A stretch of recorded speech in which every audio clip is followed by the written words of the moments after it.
Onkixin, bertze behin magazinera, hemen txenen gaude, bertze asteazken batez gaur azaroaren 30 da, eta bi elkarrizketa izanen ditugu gaurkoan lehenik eta behin, Iban Agerrirekin egonen gara, bera Iruña Antitaurina taldeko kidea da, eta, dakizunez, normala den bezala haiek bazezenketekin bukatzea eskatzen dute, baita ere San Ferminetan, eta guzti horretaz, eztabaidatxo bat izateko aukera izanen dugu Ibanen laguntzarekin.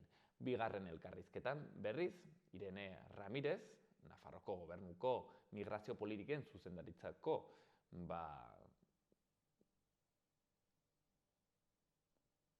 komunikazio arduradunarekin egonen gara, izan ere, sail honek, departamentu honek, liburutxo bat atera du berriki, migrazioak eta kultur aniztasuna, komunikazio gida bat, hain zuzen ere, gur edabidek egiten dugun lana hobetzen laguntzeko, badakizue askotan akatsak, sesgoak, utsuneak izaten ditugula batez ere migrazioen kontua hitz egitean, eta guzti horretaz kontatuko dugu Irenek. Baina ez gaitezen, hori guzti baino lehen, betiko edukiekin.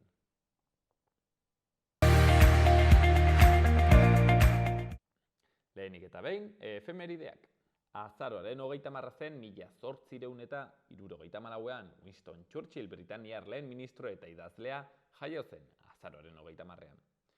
1930an Eusko Abertzale Ekintza EAE-ANV alderdia sortu zen, San Andresko manifestuaren bidez. Eta 1936ko azaroaren 30an Erresuma Batuan Londresko de Crystal Palacek su hartu zuen, 1851ko erakusketarako eraikia izandakoa zen. Eta 1989ko azaroaren 30an antiglobalizazio mugimenduaren protesten ondorioz, munduko merkataritza antolakundeak Seattleen antolaturik zuen bilera bertan bera utzi zuen. Ikusi dezagun agenda kulturalean zer dagoen. Asteazkenean Euskara eskolan eta eskolatik kanpo solasaldia, Paula Casares eta Bernat Etxepareko guraso taldeko kide baten eskutik. Antsoaingo Ezkaba ikastetxe publikoan atxaldeko 8 izanen da.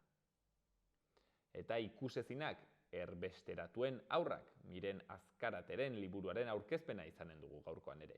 Egilea bera Azkarate aurkezpenean izanen da, herriko tabernan atxaldeko 7.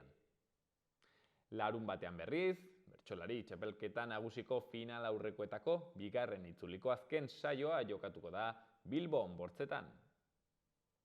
Hurrengo asteartean berriz, antzerkia, nire beldurrik maiteenak, Zizur Nagusiko kulturretxean 8. Eta datorren igandean, diska argitaratu berri du Amerikako doinuak uztartzen dituen Goxuan Salsa 15 kideko orkestrak. Kontzertua zentral antzokian izanen da, atxaldeko 7:30. Ikus ditzagun egunkarien azaletan zer dagoen. Diario de Notiziasen, enpresentzako zerga onurak 25% haziko dira Nafarroan 2023an. Zerga laguntzen multzoa 1.484 milioira iritsiko da, aurten baino 0,5% gehiago. Sozietateen gaineko zergan 131 milioi euroko pizgarriak egonen dira. Egoera ekonomikoa hobetzeak aukera ematen dio Foru Ogasunari diru sarrera gehiago izateko. Argazkian Gazteluko plaza nagusiaren irudi argitsua atzo atxaldean, eta izenburuan San Saturnino argiztapenarekin, baina erraldoi eta prozesiorik gabe. Eguraldi txarrak 3. urtez eskatzen du patroia Iruñetik ateratzea. Gabonetako argiek 39 egunez alaituko dute hiria. Berri gehiagotan, gorenak soilik bai da bai legea aplikatzen du eta zigorrak murriztea bermatzen du kasuz kasu. Baita ere, Nafarroko batez bertzeko pentsioa hilean 106 euroikoko da, 1.371 era arte. Nafarroak 208.000 COVID kasu detektatu zituen urtebetean, txertoak soilik 2.300 pertsona ospitalatzea ekarri zuen, horietatik 176 zainketa intentsiboetako unitatean eta 475 pertsona hil ziren. Diario de Navarran, pentsioak 8,8 igoko dira, hilean 83 euro batez bertze. Batez bertzeko prestazioaren igoera 1.300 eurokoa izanen da 2023an. Argazkian berriz Gaztelu plaza eta izenburuan Gabonetako distira Iruñak argiztapena piztu zuen San Saturnino egunarekin bat eginez. Bertze berri batean, harri eta lur erauntsi batek errepidea moztu du eta ilurdotz isolatuta uzten du. Gara egunkarian berriz, lerroburu nagusian EH Bilduk eta Labek hezkuntza fase berri baten alde egin dute. EAen hezkuntza sistema erreformatzeko aukera dagoela uste dute eta hori gauzatzeko dena emateko prest agertu dira. Argazkian hildako pertsona bat ageri da eta izenburuan bertze egun odoltsu bat Palestinarekiko elkartasun egunean. Israelgo armadak bertze bortz pertsona hil zituen Zisjordanian, azken hilabeteetako gorakada hilgarria are gehiago areagotuz eta bi estatu eta bakerik ekarri ez duen plan baten porrot historikoa egiaztatuz. Eta berri gehiagotan, Erkorekaren orbanak direla eta Mahaiak babesa eman dio Arzuagari. Eta azkenik, Madrilek plaza batetik biktima baten izena kentzea askatu dio Usurbili. Berri egunkarian, pentsioak 8,8 handituko dira hurrengo urtearen hasieran hegoaldean. Espainiako batez bertzeko inflazioaren araberako igoera ezarriko da, azken 3 hamarkadetako handiena. Batez besteko pentsioa 115 euro handituko da, 1.450 eta erretiratuena berriz 128 euro, 1.628 Argazkian berriz, Zisjordania, Israelgo indarrek hildako 2 senideren hiletan atzo. Eta izenburuan, borborka hastear. Nazio Batuen erakundeak Palestinan 2 estatu sortzea bozkatu zuenetik 75 urte bete dira. Ekialde hurbileko bake prozesuetako Nazio Batuen erakundearen koordinatzaileak irtenbide hori defendatu du, baina ohartarazi du egoera asko larritzen ari dela azkenaldian. Eta berri gehiagotan, sare publikoaren eta ikastolen arteko konfluentzia nahi dute EH Bildu eta Labek. Baita ere, Pozaren erdia Arkaitzkanoren azken poesia lana, eta Sánchez Edilloren hitzak, Europako kontakizun supremazista baten berreraikitze prozesu bat ikusten ari gara. Eta akitzeko Euskal Herria Irratia, Paula Garzia, Guztion Sanferminak taldeko kidea. Sanferminen beste errelatoa jarri nahi dugu mahai gainean. Sanferminetan udala kaltetu eta jazarritakoak babesteko eta jai eredu anitzago aldarrikatzeko egitasmoa sortu dute Iruñeko hainbat eragilek. Guztion Sanferminak. Eta bertze berri batean, Sara Fernandez gogoratu eta presoen sakabanak eta salatu dute 103 indarrek. Azkenik, 7 aldiz handitu da Eguesibar azken 20 urteetan.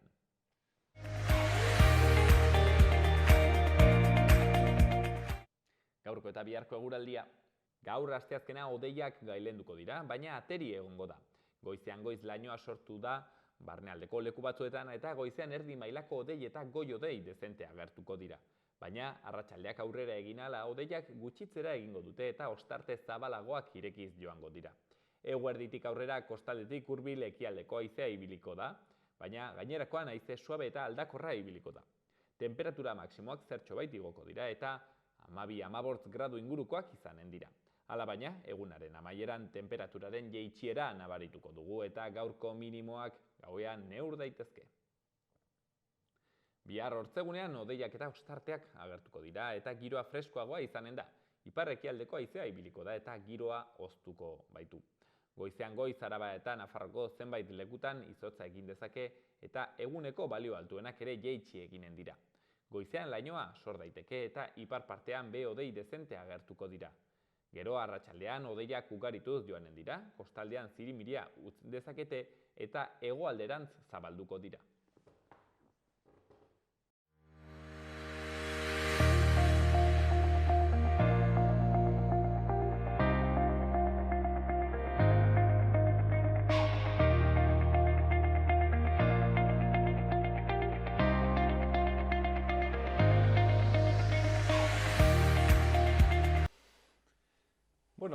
Gaurkoan, bi Sanferminen tarte honetan gauden ia abendu honetan, hartuko dugu unetxo bat zezenketez bera hausnartzeko, Sanferminetako zaratatik urrunago badakizu egun horietan, egoten dela nahiko arrabotsa guzti honekin pilpilean egoten den gaia da zezenketekin, aurten gainera, ekintza aski deigarriak ikusi genituen, Iruña Antitaurinoko kideen partetikan, ibili ziren beren dinosaurio jantziekin salatuz, hau erdiaroko edo aspaldiagoko zera bat dela. Eta gaur, sotz horretatik pixkatu urrunago, saiatuko gara honetaz solasten, hausnartzen, eta horretan lagunduko digu. Zehazki, hemen gure lagundugun Iban Agerri Zapater, Iruña Antitaurinako kidea. Arratsaldeon, Iban. Arratsaldeon, bai. Mila esker gurean egoteagatik. Bueno, Iban, galdetuko ditut hasier nola, sarrera bezala modu sintetiko batean. Zergatik egon behar gara zezenketeen kontra?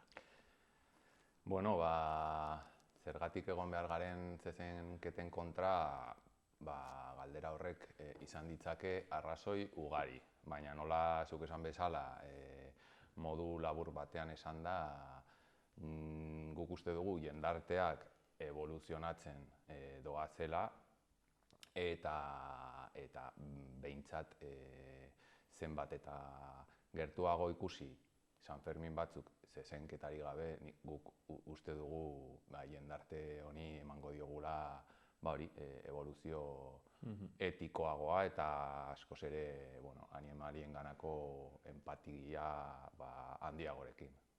Zehazki orain erraten duzu, ez? Doala gure jendartea evoluzionatzen eta zuek bidali duzuen, ohar horretan egin duzu irakurketa bat orain berriki, eta horra hain zuzen ere hauxin jartzen zenuten zalantzan, ez? Guk badugu arras aurre iritzia edo pentsatzen dugu, Nafarrak arron zezentzaleak izango dira eta beraz, hau oso zaila da ukitzea, baina badirudi ez delala, ez da, Iban?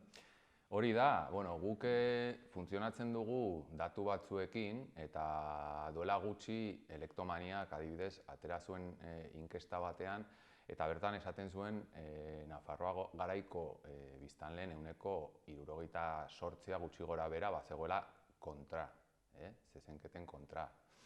Eta are gehiago, handi batek, 51%, debekatuko lituzkeela. Orduan, datu horiek esaten dute, behintzat, gure Nafarro garaian behintzat, gure jendarteak evoluzionatzen doala gure ikuspegitik onera.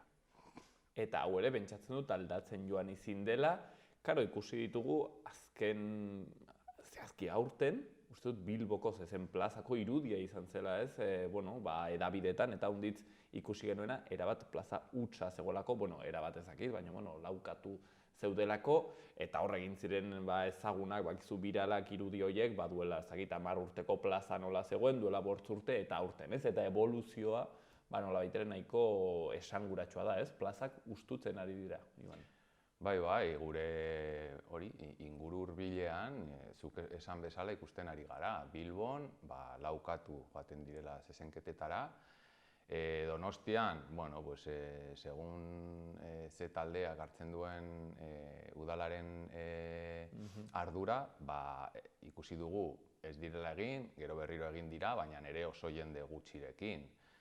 Gero ere Donostiako jendarteak alternatibak eskaintzen ditu, piratek egiten dituzte bere gauzak, konpartsak Bilbon ere bai, blusak eta neskak ere bai Araban, Gasteizen, eta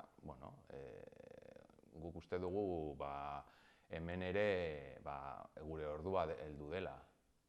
Zuek aipatzen duzue, gainera honditzetan, baduzue lelo bat, aski interesgarria, eta erraten duzue, Iruña ez da taurinoa, baizik eta sanfermineroa, ez? Iruña no ez taurina, ez sanferminera.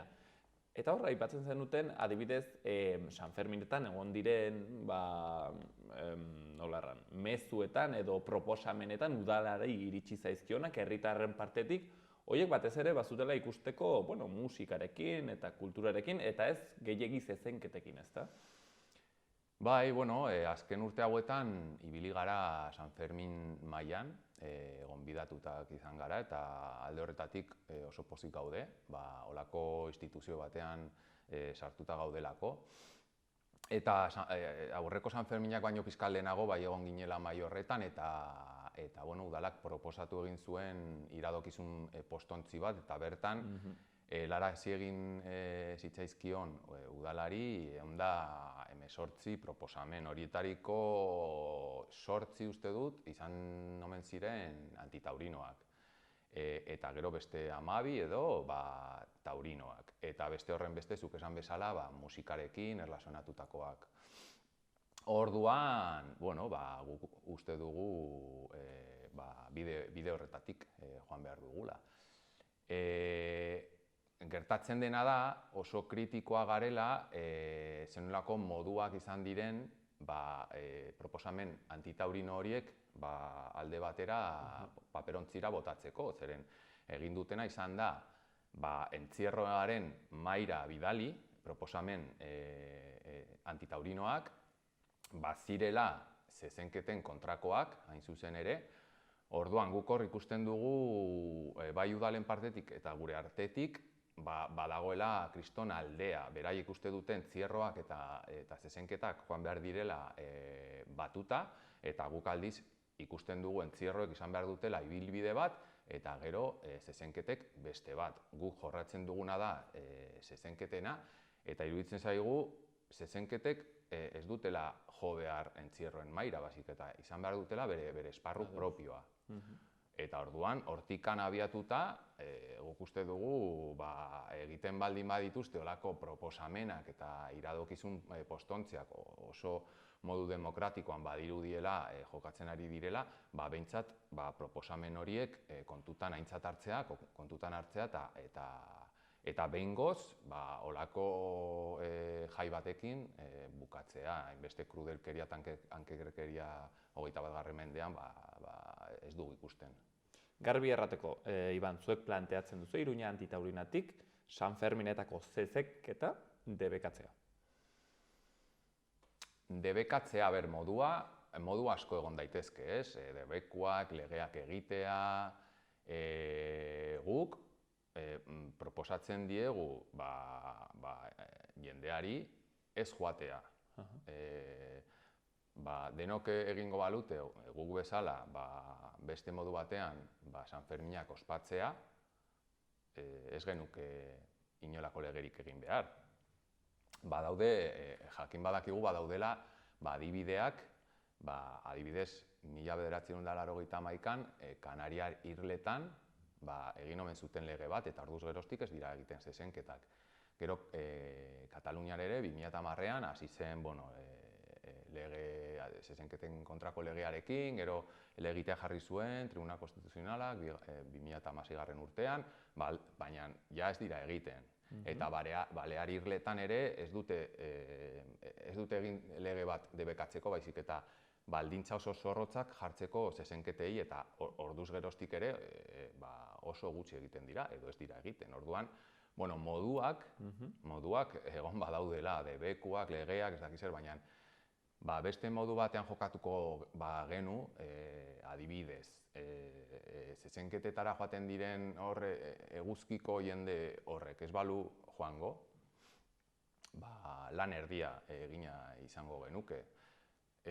Poliki-poliki joango litzateke zezen plaza uzten, eta beste jarduera batzuetara jendea joaten, eta guk uste dugu modu hori izan beharko litzatekela naturalena.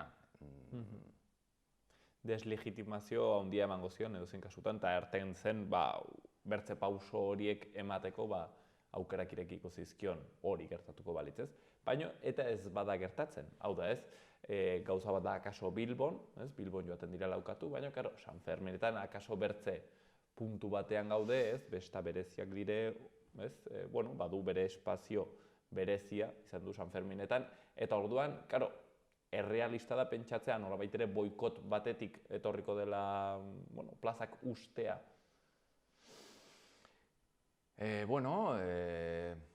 Horretarako jaioa gara. Hasiera batean, guk badakigu gure helburu oso zorrotza dela, zezenketekin bukatzea, baina hasi behar gara pausu txikiagoekin. Orduan, guk egiten duguna edo saiatzen ari garena egiten da jendartea informatzen, sentsibilizatzen eta kontzientziatzen zezenketetan gertatzen diren tratu txarren inguruan. Argi eta garbi esan dezakegu, bueno, zezenak sufritzen dutela, eta ez mahaiak aurreko Sanferminetako mahaian esan zuena. Ez, zezenak, bueno, ondo ibiltzen dira, hor, ez dute, gustora ibiltzen dira, ez dute sufritzen, zeren badago albaitari bat esaten duena, hori, ez dutela sufritzen.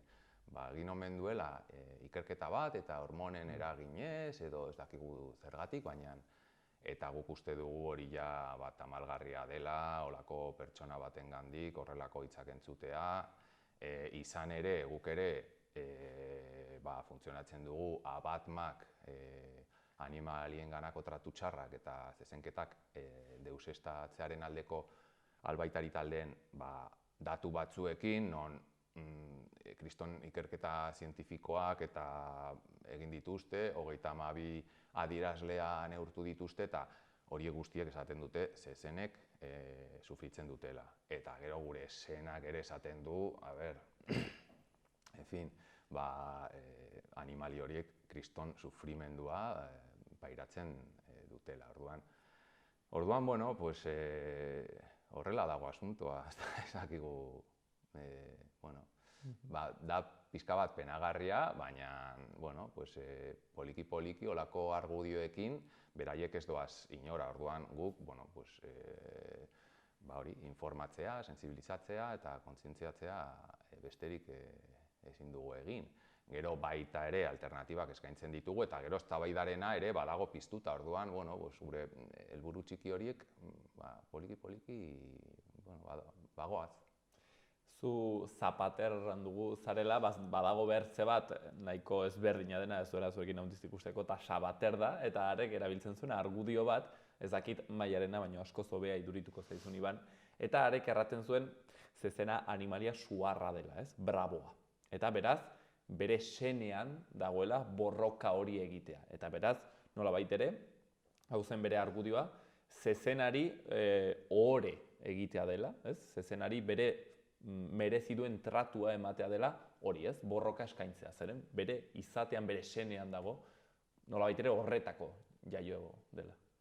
Bueno, nik Sabater jaunari esango nioke empatia pizka batekin jokatzea eta bera jartzea zezenen paperean eta imaginatzea pizka bat, ezten agak sartzerakoan, banderillak sartzerakoan, ezpata sartzerakoan, eta sastakaia sartzerakoan, por cierto, sastakaia badagoela munduko osasun erakundearekin debekatuta 2016 urtetik, azkenean sartzen dizkiote olako puntillak zezen hiltzeko, horiek Europa mailan debekatuta hemen daudela. Debekatuta daude hiltegietan. Hori da, hiltegietan, bai, baina hemen jarraitzen dute era normal batean erabiltzen. Orduan, horri esango nioke jartzea zezenen paperean eta ikustea sufritzen duten edo ez. Nik uste momentu horretatik aurrera ja, ez lukeela hori esango. Meloia irekitzen segitzeko, aipatu duzu, saiatzen zatela horrez, zezenketa eta entzierroa bereizten. Entzierroaren kontra ez zaudete? Bueno, entzierroarekin entzierroa ez dugu jorratzen, ez dugu hitz egiten entzierroaren inguruan, gure bileretan, gure lanean, bakarrik jorratzen ditugu zezenketak eta horren harira proposamenak helarazten diegu jendarteari. Ikusten dugu oso garbi eta arestian esan bezala Batma taldeak esaten du tratu txarrak egon badirela zezenketetan, tentsio, aurduritasuna, sentitzen dituztela zezenek, baina guk beste alde batetik tratu txar krudelak, ankerrak eta bortitzen kontrakoak gara. Orduan horregatik finkatzen dugu gure borroka zezenketetan. Eta entzierroa ikusten dugu izango duela beste ibilbide bat.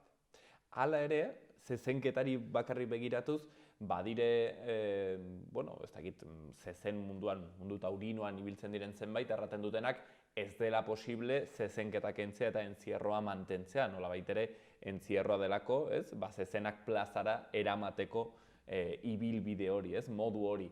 Orduan, bueno, ez zela izango posible, karo, hau ezagiten gehiago ohitura edo tradiziotik egindako argudio bat, zait argudio serioa den, baina batzuk erraten dute, ez, karo, zezen horiek egiten dira plazan hiltzeko, eta beraz hemen ezingo zen egin, hau, entzierroekin jarraitu. Hau da, kentzen baitugu zezenketak, entzierroak ere bukatuko dira. Ez, guk uste dugu beste argudio motza dela. Egin ahalko ziren. Bakarrik kamioiak behar dira, kontratatu, ez dakiz zer, gero entzierroak egin eta gero zezenketak egin baino, zezen plazatik, berriro kamioi horiek erabili eta DS-etara eramatea zezen horiek. Eta hor jarraitzea bere modu lasaiean bizitzen. Eta, tamalez, oraindikan haragia askok jaten dugu, hilko dira, baina hilko dira duintasun batekin, ez? Zezen plazetan hiltzen diren moduan, 20 minutuz, torturak jasaten, eta oso tristea dena da San Ferminetan jende oso aurrerakoia joaten dela eta bakarrik ikusten duela bere divertimendua eta listo. Eta nola oso ondo pasatzen duten zezen plazetan, hara doaz, eta besteari ez diote ikusten, ez dute, lehen esan bezala ez dute empatia hori edo bakarrik lehenesten dute ondo pasatzea eta listo. Eta guk uste dugu denbora daramagula horrekin eta bada denbora, bada garaia horrekin bukatzeko eta mesedez esateko jende horri badaudela beste motatako manerak ospatzeko San Ferminak. Hala nola, badaude kontzertuak, badago musika, badaude janariak, afariak, dantzaldiak, denetarik, orduan bilatza besterik ez du. Eta, ustea alde batera zezen plazak. Eta, guk alde horretatik ere, gure ekarpen txikia egiten diogu Iruñeko jendarteari eta ospatzen ditugu uztaileko 7 guztiak kalejira antitaurino batekin. Iban, bertze argudio bat, asko zobea, izaten da erratea animaliak dira. Berdin du, hau da, sufritzen dute eta, baina animaliak dira. Bai, hori da, animaliak dira, baina ere gu bezalakoak dira, ugaztunak dira, eta bere nerbio sistema garatua dute, eta sentitzeko gai dira, eta nik uste poliki legeak badoazela animalienganako tratu onak eskaintzen, gero eta hobeagoak, baina betiko moduan salbuespen bat bada zezenketen kontua. Orduan, ez dugu ikusten moral bikoitza hori guk, 21. mende honetan ez dugu ikusten, eta baino gehiagotan esaten dugu, jorratu behar dela eta horrekin bukatu. Gero, noiz baitere, ni landa ere mukoa, naizenez nekazariei eta entzun dieta abeltzainei, hori pixket antitaurinoek eta egiten dituzten ekintzak susmotik begiratuta, eta erraten dute, hori hiritarren kontua da. Hiritarren kontu bat da hau, Iban? Galdera ona da, hiritarren kontua. Hiritarren kontua bada hirian egiten delako, adibidez San Ferminetan zezenketak, baina herriko jendea etortzen da, orduan nik uste sartu behar direla bai hirikoak, bai herrikoak eta bai mundu osokoak. Gu sortu baino lehen, adibidez PETA eta Animali Naturalis, uztailaren 5ean egiten den performance horrekin, gure borroka piztu egin zuten, eta gero beste motatako kolektibo antitaurinoak, gurea bezalakoak sortu ditugu, eta hor sartuta gaude guztiak, hiritarrak eta herrikoak eta mundu osokoa, San Ferminak dira oso internazionalak, Eta nik uste argudio hori, bueno, oso herri zentrista dela, ez? Ez da oso, ez dakit, mundu zentrista, esan halko genuke. Hortaz ari garela, ez dakit nazioartean ze sentsazio, ze ikuspegi dagoen honekin, hau da, kanpotik San Ferminetan eta bertze tokietan egiten diren zezenketak orokorrean, ez dakit, nola ikusten dira? Ikuspegi txarra dago horren inguruan, gaitzesi egiten dira internazionalki? Bueno, guk ere baditugu datu batzuk, eta aurreko legegintzaldian bai, Manu Ayerdik uste dut, zegoela hor sartuta ere bai, esaten omen zuten, bai, turoperadore anglosajoiek ez dituztela eskaintzen hona etortzeko bidaiarik, zezenketak daudelako.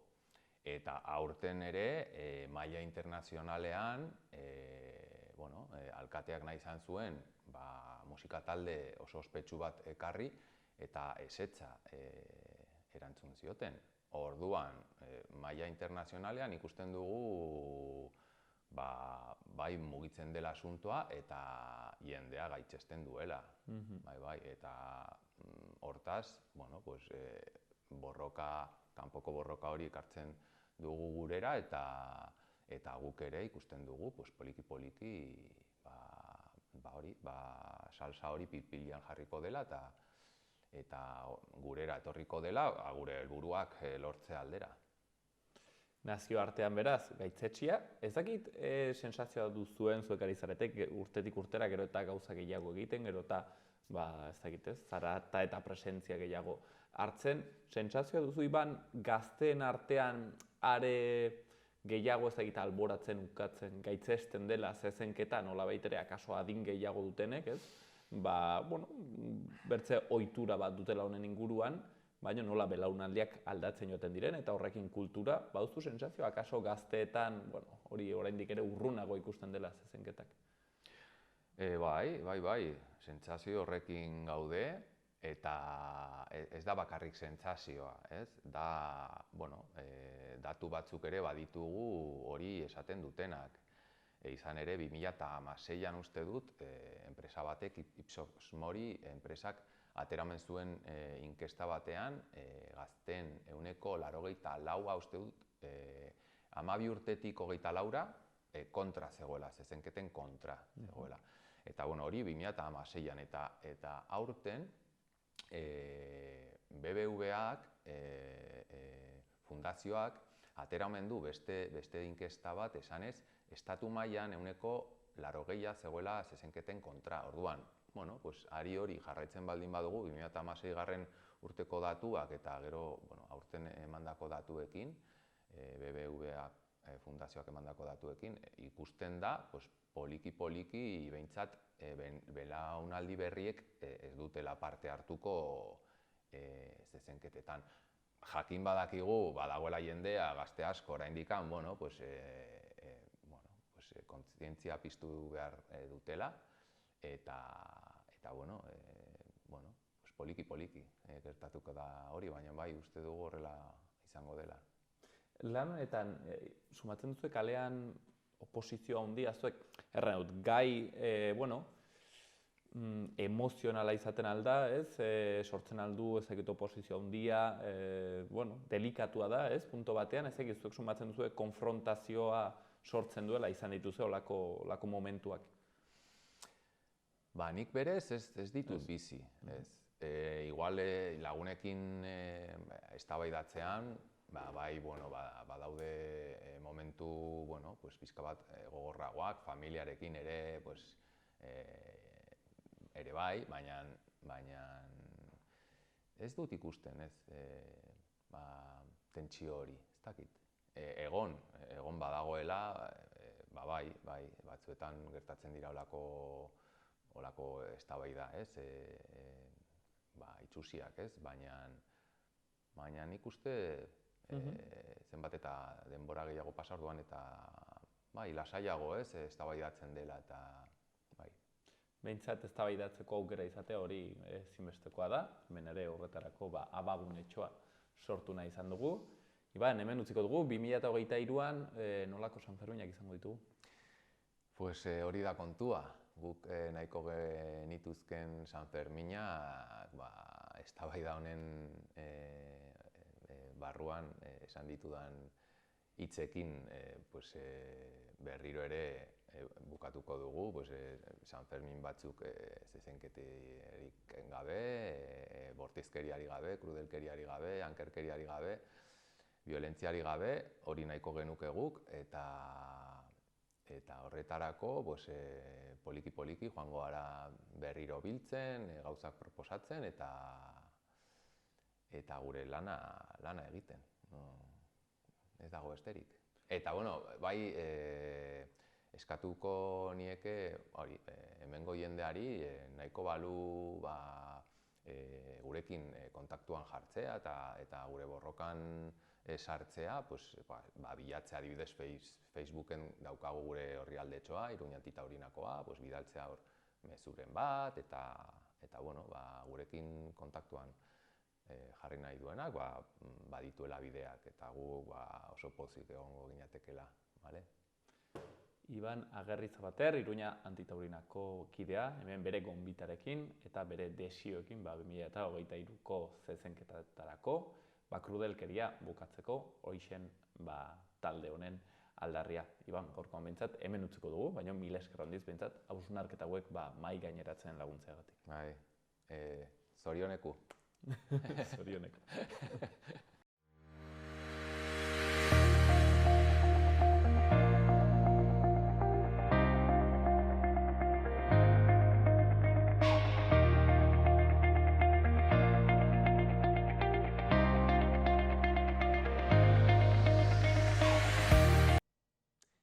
Ditzagun Iruña herriko udaletako albisteak.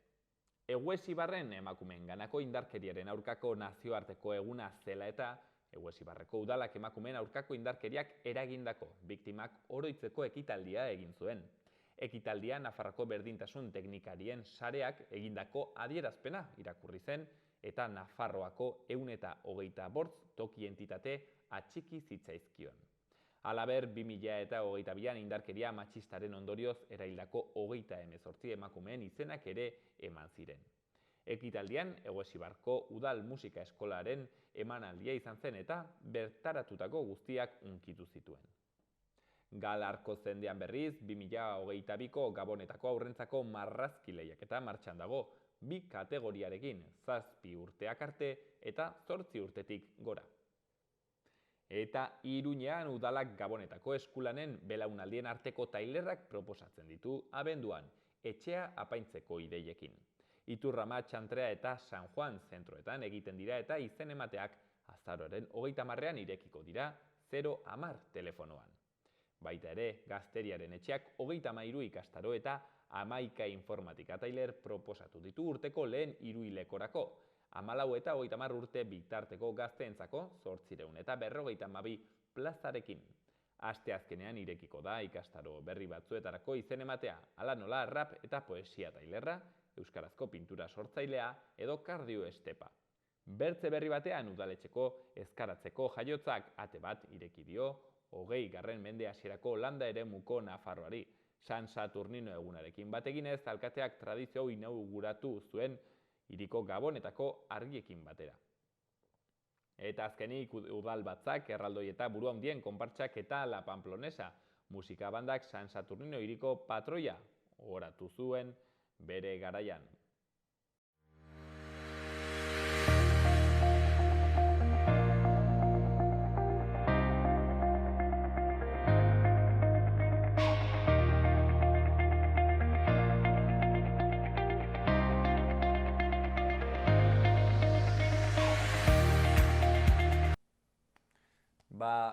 Gaurkoan bronka ematera etorri dire Xaloara, ezakigu bronka ematera edo behintzat laguntzera, gure komunikazioan seguraski ere sesgo handitz izango ditugulako, izango ditugu arazoak normalki gai handitz ezagutzen ez ditugulako behar bezala, eta migrazioaren kasuan seguro da ditugula hor nahi gabe ateratzen zaizkigun kontu arrazistagoak edo batzutan ez dakigu gai horiek zehazki nola, jorratu behar diren, ze ikuspunturekin, hobe den jatorria esan, ez den, eta halako kontuak. Bueno, hain zuzen ere, kezka hauei irtenbide bat emateko, Nafarroko gobernuaren migrazio politiken zuzendaritzak migrazioak eta kultur aniztasuna komunikazio gida atera du eta baita ere, abenduaren batean eginen dute ikastaro txiki bat, edabidetako jendeari, instituzioetako jendeari laguntzeko komunikatzen guzti hau, migrazioen kontu guzti hau nola komunikatu behar den erakusteko.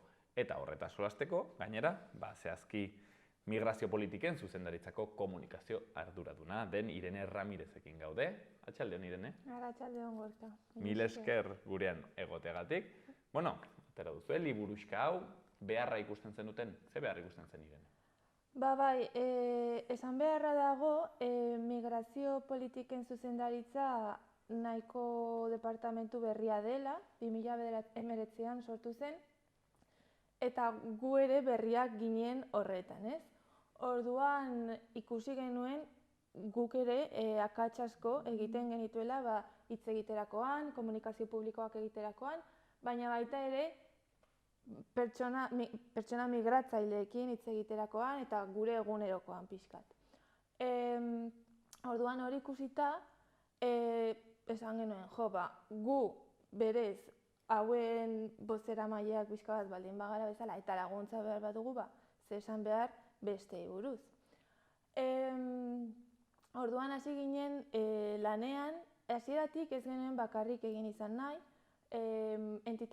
gizarte entitateekin lan egin genuen baita kazetariekin ere. Pixka bat esparru guzti hauei lagundu nahi genielako. Gainera, esan beharra dago, denboraldi horretan, 2019an, Nafarroan, baina baita ere Espainian, baina Nafarroan bereziki, ateratzen ari zirela nerabe migratzailei buruzko berri eta informazio asko. Eta gehienetan, kolektibo hau asko kriminalizatzen zen.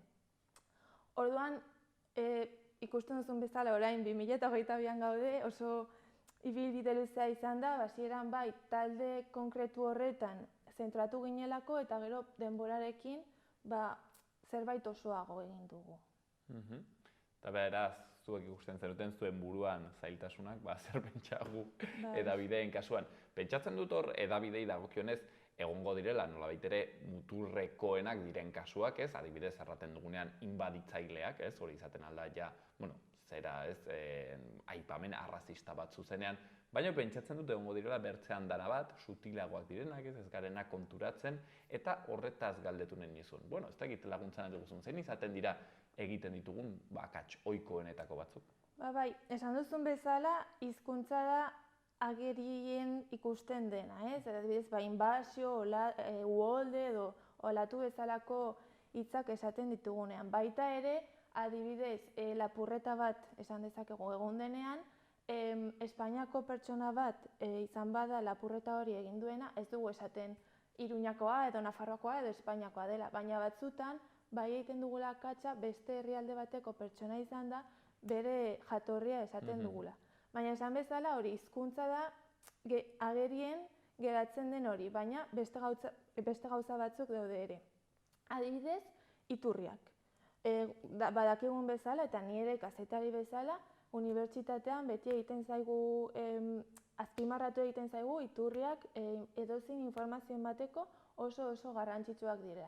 Eta ahalik eta iturri gehiagorekin hitz egin, geroz eta informazio osoagoa eta hobea emango duzu. Migrazioei buruz informatzen dugunean, askotan gertatzen da bakarrik instituzioekin hitz egiten dugula iturri moduan, edo gehienez GKR-en batekin. Baina pertsona migratzaileekin ez dugu hitz egiten. Eta nola hitz egin behar dugu guk, kazetariak, norbaiti buruz, beraiekin hitz egin gabe, ez? Hori adibidez oso akats ohikoa da ere. Eta gero argazkiekin ere akats ugari egoten dira. Askotan, nire ustez gehiegitan, artxiboko irudiak erabiltzen dira, eta ez informazioari zuzenean lotuta dauden irudiak. Ados. Hori ere, larria da, artxiboko irudi hauek gehienetan oso egoera larrian dauden pertsonak irudikatzen dituztelako, adibidez Melillan, esia saltatzen, eta bar. Eta migratzaile izaera hori azpimarratzen dute pertsona izaera azpimarratu ordez. Orduan, saiatu beharko gara, esan dudan bezala, ematen ari dugun informazioarekin zuzenean lotuta dauden irudiak ematen, eta era berean informazio hau, bera, eguneroko ekintzei buruz hitz egitea, ez? Nolabait pertsona hauek ere bere eguneroko bizitza dutelako guztiok bezala hemen Nafarroan. Beraz, hizkuntzaren kontura mugatuz, jatorria erratea ez da komeni. Baina, karo, akaso norbaitek pentsatuko luke, baina hori informazio garrantzitsua da, ez da garrantzitsua informazioa.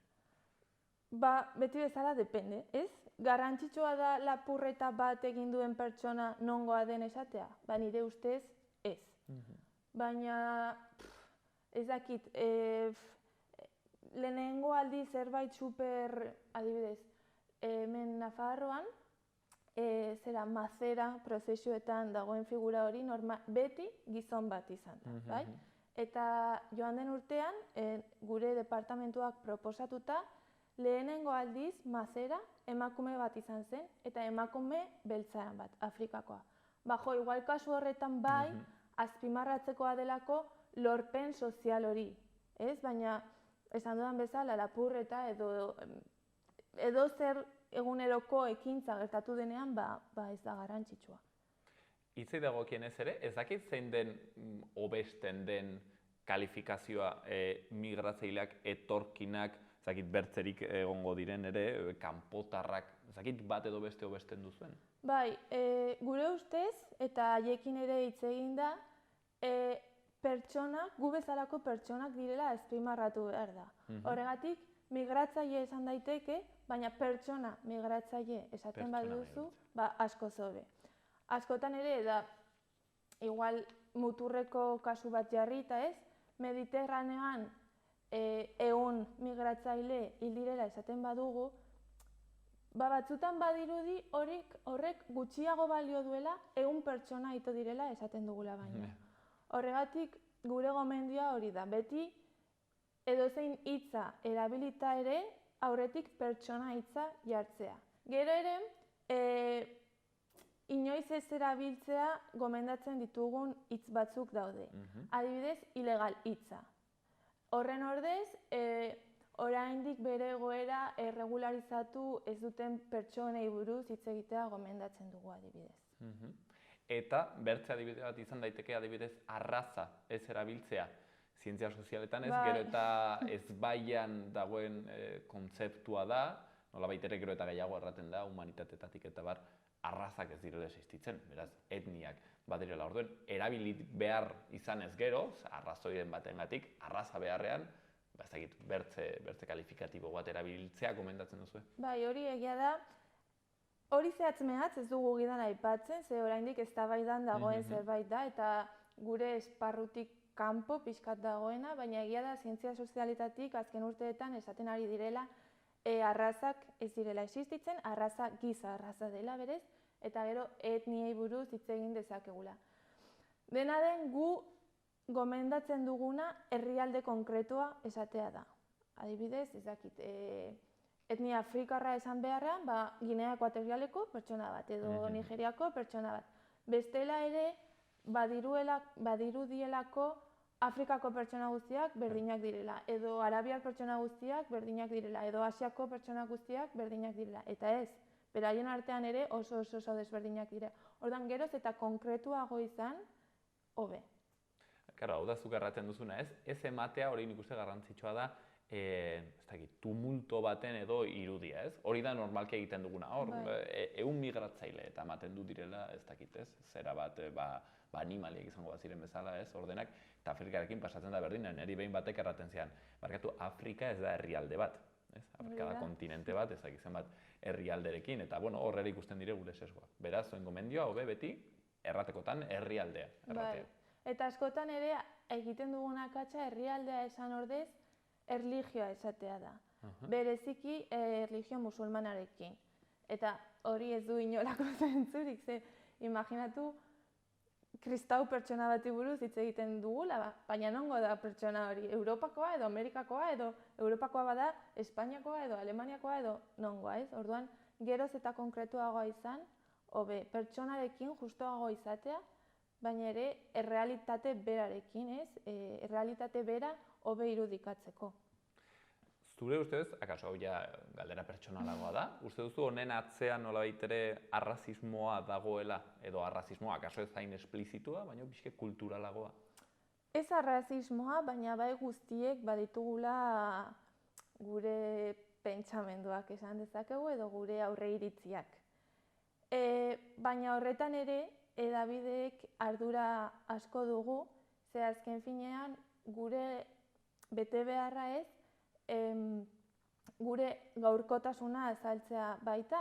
Eta gaurkotasun hori azaltzerakoan besteen buru edo pentsamendu moldeak ezartzen ditugulako. Eta hori konturatu gabe, pertsonek konturatu gabe hartzen dugu.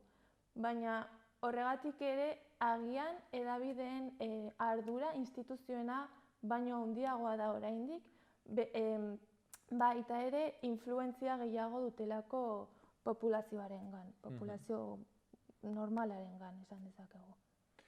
Influentzia ikaragarria dugu, Xaloa Telebistan ere bai, guk aldatu dezakegu, nahi badugu Nafarroako panorama politikoa, nahi izan ez gero. Baina galdetu nahi nizun, Irene, nolabait ere errango nizun, ni ez naiz hain inozentea. Nik ez dut uste, nolabait ere hau dena aurreiritzietatik etorritako zerbait denik, baizik eta iduritzen zait hemen badagoela atzean askotan helburu bat, eta orden direia, ideia politikoak daudela atzean, ideologiak, eta iduritzen zait hori, adibidez, modu argian ikusi zela Ukrainiaren eta bertze herrialdeetako migratzaileekin egin den irakurketan, batez ere hedabideetatik. Eta Ukrainar migratzaileen kasuan egin den irakurketa eta enfokea da aipatzen zenuen hau bera, sesgo guzti hori gabekoa, eta elkarrizketatzen ziren pertsonak, kontatzen zen haien bizitza nola den, eta kontatzen zen, nola ari diren pixkanaka aurrera ateratzen, agertzen ziren pertsonak ere haiei laguntzen, baina gero Melillan hil ziren hoien kasuan, erraten da, Melillako inbasoreak, gainera hitz hori erabili zen, eta han hil ziren, 100 migratzaile hemen sartu nahi zutenak, modu violentoan gainera asaltatzen. Eta orduan ikusten da, bi kasu horietan, iduritzen zait, oso modu garbian ze ezberdintasun dagoen, edo baita ere, eta hori ja politikan gehiago sartzen gara, baina ez dakit telebista handitzetan agertu da futbol partidetan adibidez, Ukrainaren bandera. Baina bertzain bat herrialdeetako bortizkeria kasuekiko empatia hori ez da inondik ere agertu ez. Orduan, karo, niri duritzen zait hor atzean badagoela ez soilik aurre iritzien zera bat, baizik eta badagoela ez arazoa kaso politikoago bat. Baina, hemen, kaso urrun joaten ari gara Irene. Bai, galdera pertsonala da eta ni ere nire iritzi pertsonala emango dizut. Egia da, hedabideetan aurkeztu den modua, Ukrainiako gerra, guztiz alderantzizkoa izan dela, adibidez Siriako gerrari buruz eman zenari konparatuta. Baina kontua ez da hedabideetan egon dela desberdintasun hori. Politikan ere desberdintasun hori egon da, eta eman zaien harrera guztiz kontrakoa izan da. Ukrainiarrak Europara iritsi zirenerako bazekiten hemen harrera izango zutela 3, 6 edo 9 hilabeterako, eta ziuraski hori gero luzatuko dute, ze oraindik ez da epea amaitu. Baina berriz Siriakoek, agian 2015, 2016, 2017 etorrita, oraindik ez dute babes hori lortu. Orduan, esan dudan bezala, bai, harrerako gizarteak nola hartzen duen jarrerak, bai, hedabideen arabera moldatzen dutela, baina politika bera ere desberdina izan da kasu honetan. Nola baita ere bai, atzean zegoen, arazo politiko baten ispilua izan dela hor egin den, erabilera diferentzia hori, baina esan badugu hedabideek errealitatea kontatu behar dutela eta gaurkotasuna kontatu behar dutela, kasu honetan gaurkotasuna justo kontrakoa izan da. Orduan, kontatzeko modua ere, ez? Edo zein kasutan iduritzen zait nahiko adibide ilustratiboa, konturatzeko nahi dugunean ere badakigula gauzak behar bezala ere kontatzen eta sesgo horietan gehiegi erori gabe, eta ez, irudikatuz pertsonak direla adibidez, eta ez migratzaileen olako bandak, ez dakigula zer demonio diren. Bueno, Irene, edozein kasutan, guzti hau hobe ulertzeko, abenduaren batan, ezta? Egingo duzu ikastarotxo bat. Bai, bihar, 10:00-tik 12:00-etara egingo dugu Inapen, eta, bueno, mundu guztia ongi etorria izango da. Eta instituzioi ere bai, noski horretaz bai, gara solastu? instituzio eta entitate sozialei ere, ze azkenean, beraien kasuan komunikazio publikoa ez bada engarrantzitsua edo, bueno, influentzia hain handia ez badute ere, pertsona hauekin zuzenean tratatzen dute. Orduan, ere uste dugu beraientzat garrantzitsua dela formakuntza hau, bai. Bueno, beraz, errepaso txiki bat eginez, gauza garrantzitsuak, jatorria ez aipatzea ez baldin badu, errelebantzia informatiborik, nola baitere ez, iturriak zaintzea, erraten zuen bezala Irenek askotan ez delako bakarrik hizkuntza, baizik eta egiazki ze ikerketa egiten dugun horren atzean, eta batez ere honen inguruko irakurketak eta berriak agertzen ditugunean, erakustea pertsonak daudela horren atzean, eta ez, zer diren, ez, animalek edo pertsonak direlako, hemen gure materia prima.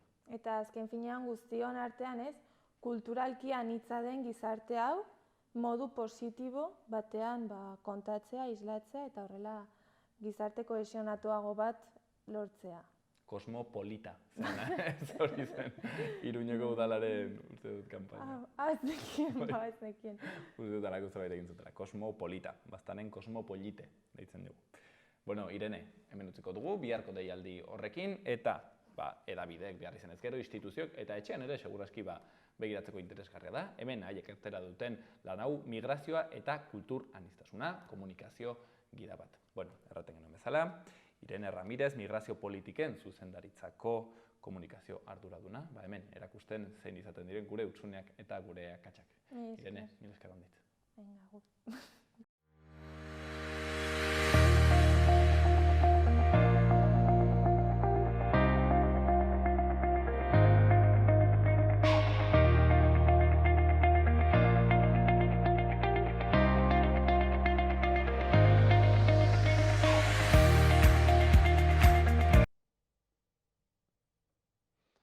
Hauxen izan da dena gaurkoa magazinean, kaso gehiegi izan da, kaso gutxiegi, bueno, bihar izanen duzu, errepikatzeko aukera, urtzegunean ere, hemen egonen garelako.